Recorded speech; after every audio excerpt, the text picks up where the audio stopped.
যে ঈদের দিন যখন আসবে খুব সুন্দর করে আতর পারফিউম মেখে আমরা ঘুরে বেড়াই, এটা তো ঈদ না। ঈদ কোনটা? ইন্নামাল ঈদু লিমান তাবা ওয়ালা ইয়াউদ। ওটাই হচ্ছে ঈদ, যে ঈদ আসার পরে নিজেকে তওবা করে খারাপ কাজ থেকে নিজেকে মুক্ত রাখে।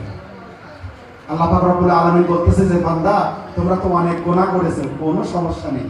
তোমাদের গুনাহ হয়তো জমিন থেকে আসমান পর্যন্ত, এর ভিতরে যত জায়গা আছে সব ভর্তি করে ফেলেছে, কোনো প্রবলেম নাই। শুধু একটা বার আস্তাগফিরুল্লাহ বলো।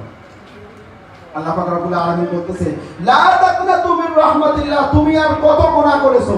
তাই বলে এই না যে আপনি এই ওয়াজ শোনার পরে, এই কথা শোনার পরে আপনার এই অশ্লীলতা চালিয়ে যাবেন। লা তাকনাতু মির রাহমাতিল্লাহ এর অর্থ হলো আপনি যেদিন থেকে এই আয়াত শুনবেন আপনার পিছনের সকল কাজগুলো, খারাপ কাজগুলো অফ করে দিতে হবে। আর ওই সময় আপনি বলতে হবে যে আল্লাহ, আমি তো ভুল করে ফেলেছি, আল্লাহ তুমি আমাকে মাফ করে দাও। রমজান আসার পরে আমি এখনো পর্যন্ত যদি আমি নামাজি না হতে পারি, এই রমজান আপনার জন্য দুর্ভোগ হয়ে দাঁড়াবে।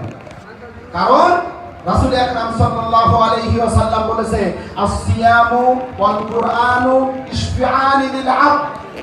কোরআন এবং আমার দিকে তাকান, আমার দিকে দেখেন, কোরআন এবং সিয়াম কিয়ামতের দিন কঠিন মুসিবতের সময় আপনাকে আমাকে শাফায়াত দিয়ে জান্নাতের মধ্যে প্রবেশ করাবে। সুবহানাল্লাহ।